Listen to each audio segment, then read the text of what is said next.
Olá, todo mundo de qualquer lugar deste ou de outro mundo, muito prazer. Sejam todos muito bem-vindos e hoje aqui diretamente da minha mesa de trabalho. Olha só que intimidade, hein?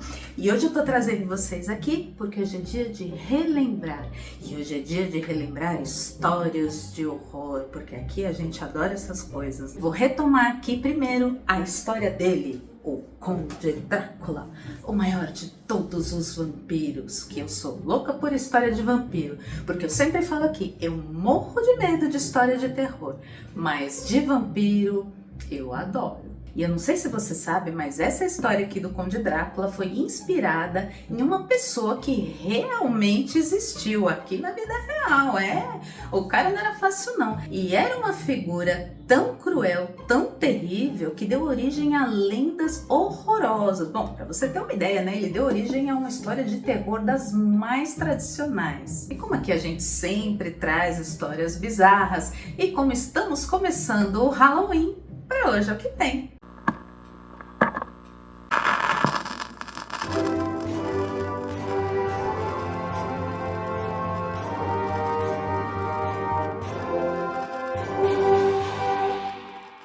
Eu sou Drácula e desejo-lhe boas-vindas, senhor. Bem que dizem que toda lenda tem um fundo de verdade. Se vasculhar bem, sempre vai encontrar uma explicação na vida real para as histórias fantásticas que permeiam o imaginário coletivo. Há muito tempo eu passeio pelas ruas para estar no meio da excitação e correria da humanidade. É bem assim com as lendas de vampiros.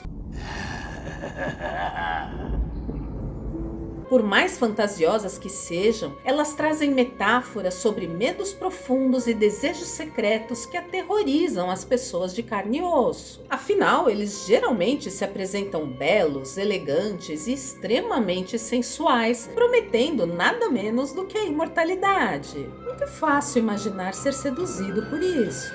Eu quero ser o que você é. Então, eu te dou a vida eterna. Mas quando eles rendem suas vítimas, estas criaturas se mostram cruéis, revelando uma sede inesgotável de sangue.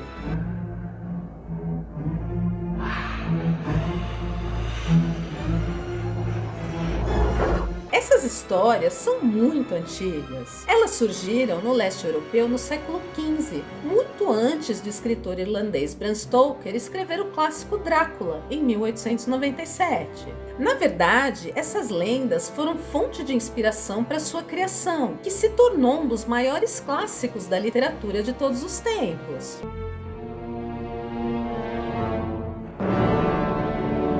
O mais assustador é que a história do Conde Drácula da ficção foi inspirada na do lendário Conde Drácula, governante da Valáquia, uma província no sul da Romênia no século XV. Uma época de grande instabilidade política, em uma região da Europa cristã que, após a queda de Constantinopla em 1453, vivia sob ameaça constante de uma invasão otomana. Da Transilvânia surgiu um cavaleiro romeno conhecido como Draculia.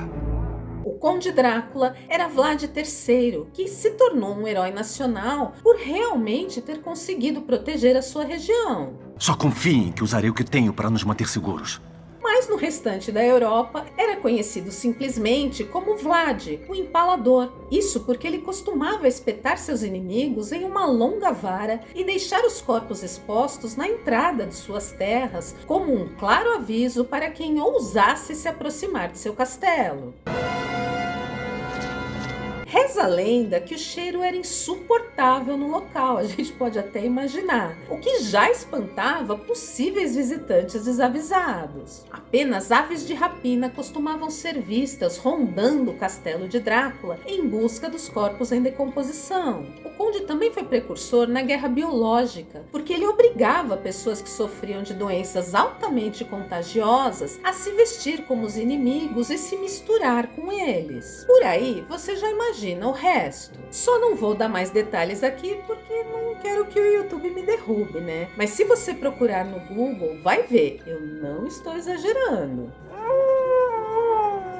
Não que esta violência absurda fosse algo incomum na era medieval, mas Vlad III era considerado extremamente cruel, até mesmo para os padrões da época. Ele era visto como um verdadeiro monstro. E como o povo gosta de falar, muitas histórias surgiram sobre o Conde Drácula. Dizem que ele bebia o sangue de suas vítimas e que com isso buscava a imortalidade. Dizem também que à noite ele se transformava em uma terrível criatura que atacava inocentes, cravando suas presas no pescoço e sugando seu sangue. Essas histórias surgiram principalmente pela reputação violenta do conde, claro, mas também eram alimentadas por alguns detalhes curiosos sobre a própria origem dele. Vlad III, que nasceu em 1431 na Transilvânia, era filho de Vlad II, que era chamado de Dracul, por fazer parte da Ordem do Dragão, uma sociedade militar cristã que lutava contra os invasores otomanos. Uma sociedade antiga, na qual meus ancestrais defendiam a igreja. Agora, olha só que ironia. Essa ordem tinha sido criada em 1408 para lutar contra os inimigos da Igreja Católica. Mas o nome Dracul em romeno significa dragão ou diabo. Estamos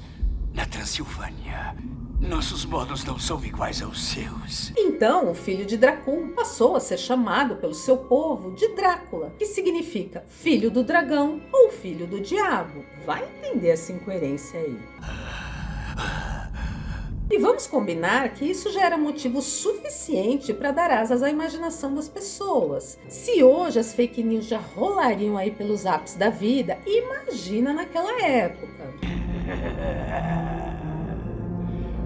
Em 1476, Vlad III morreu quando havia acabado de iniciar seu terceiro mandato como governante da Valáquia. Um cidadão turco se infiltrou entre seus servos e o atacou pelas costas. Sua cabeça foi levada por ele para Constantinopla, onde foi deixada em exposição pública, para que servisse de exemplo para outros inimigos. Seu torso foi largado em um bosque perto de Bucareste, hoje capital da Romênia. Monges o encontraram e o enterraram em sua cripta no monastério da ilha Snagov, já que na época ele era considerado um grande defensor do cristianismo na Europa, o que não faz o menor sentido para mim. Apesar de que ainda hoje se justifica muita coisa violenta aí em nome de Deus, né? Então, vai entender.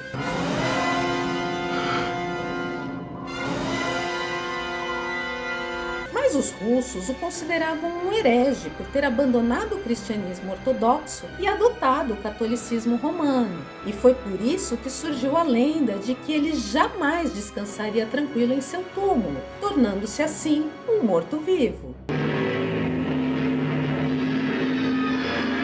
O mito de Vlad, o Empalador, correu por toda a Europa nos anos seguintes, tendo sido contada de diferentes maneiras em vários países. Mas foi em 1897 que sua lenda ganhou o mundo, assumindo destaque na cultura popular internacional quando foi publicado o livro Drácula, de Bram Stoker. Uma obra icônica que moldou no imaginário coletivo a imagem do mestre dos vampiros. Nesta obra, o escritor irlandês descreve o Conde Drácula como um rico aristocrata poderoso e sedutor que vive em um antigo e isolado castelo na Transilvânia, na Romênia. O que poucos sabiam ali na história era que ele bebia sangue humano para se manter imortal. O livro foi escrito em forma de diário, cartas e recortes de jornais, contando a história dos esforços de um grupo de personagens para derrotar o vampiro, o que dá a ele ali um ar de história real. E a gente sabe que isso é sempre um atrativo a mais, né? Lobo escapa do zoológico. A mais estranha tempestade que se tem notícia. Tripulação de escuna desaparece misteriosamente. O romance de Stoker se tornou um clássico da literatura fantástica tão influente que deu origem a inúmeras adaptações para o cinema, televisão, quadrinhos e games. Algumas incríveis, outras nem tanto, algumas até bem toscas. Eu sou Drácula. Ui! Vampiros são as criaturas fantásticas que eu mais gosto. E eu realmente adoro este livro. E olha que eu morro de medo de história de terror. Não me convide para ver filme de terror que eu não gosto. Eu sinto muito. mas vai entender, né? Não tenha medo de mim. Talvez por isso, minha versão favorita para o cinema seja Drácula de Bram Stoker, longa de Francis Ford Coppola, lançado em 1992. Gary Oldman está incrível em todas as versões do Conde Drácula. Não que isso seja uma novidade, né? Ele é sempre incrível, mas aqui realmente ele arrasa. Eu adoro, mas para você, qual é a melhor versão do Conde Drácula? Apesar da força inegável de sua obra, o curioso é que Stoker nunca esteve na Romênia. Então o que se lê no livro é resultado de uma ampla pesquisa que ele fez em livros e mapas históricos. E ele descreve com perfeição de detalhes toda a atmosfera da região da Transilvânia, especialmente do Castelo de Bran, uma fortaleza construída em 1211 que serviu de inspiração para o castelo do Conde no livro. Na verdade, Vlad III nunca viveu lá, mas por causa desta associação com o livro, essa construção histórica virou uma atração turística. O local hoje abriga um museu que explora a história da região e as lendas relacionadas ao Drácula da vida real e o da ficção, por que não? No entanto, a casa onde ele nasceu e viveu até os 4 anos de idade ainda existe. Nesta casa, hoje funciona um restaurante e um museu de armas medievais. Do quarto original do príncipe não sobrou muita coisa.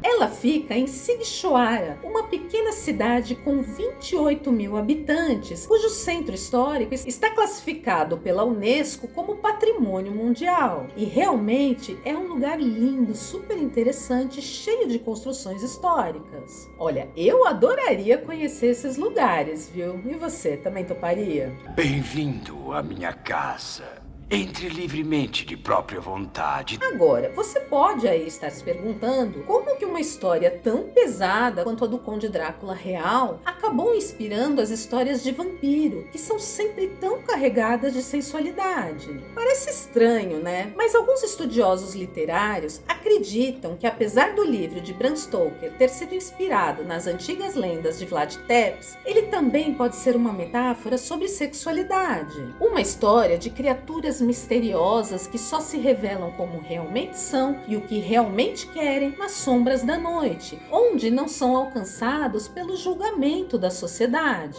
que dormem enquanto eles vivem. Então faça o que é de sua natureza fazer. O próprio Bram Stoker talvez se colocasse como uma criatura nas sombras, já que ele nunca pôde revelar sua própria homossexualidade, que era considerada crime na época. Lembrando aqui que no Reino Unido, ela foi crime até 1967, portanto é algo bem recente essa mudança. Olha só que absurdo. A dor é terrível para você.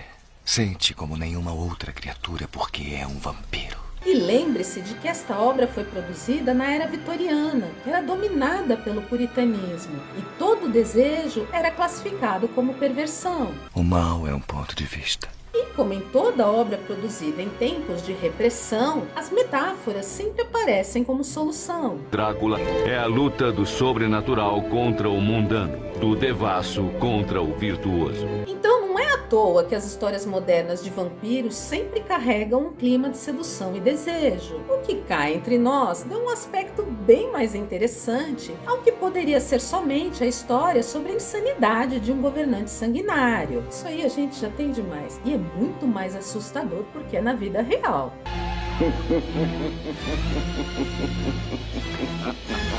E pra hoje é o que tem. Sangue. Seja muito bem-vindo ao nosso canal, puxa uma cadeira e entra na conversa. Comenta aí se você também gosta de histórias de vampiro e se já conhecia a verdadeira história do Conde Drácula da vida real. É bem interessante e assustadora, né? E me fala se você leu o livro de Bram Stoker e qual sua avaliação sobre o real significado dele. Me conta aqui que eu quero saber. Agora, aproveita, curte este vídeo porque eu sei que você gostou, se inscreve no canal e compartilhe. E não se esquece de ativar aqui embaixo o sininho para receber as notificações e a gente poder se encontrar mais vezes por aqui. E eu volto ainda esse mês de Halloween com mais histórias de terror. Meu nome é Ana Bernardinelli, eu tô indo, mas eu volto. Beijo, tchau!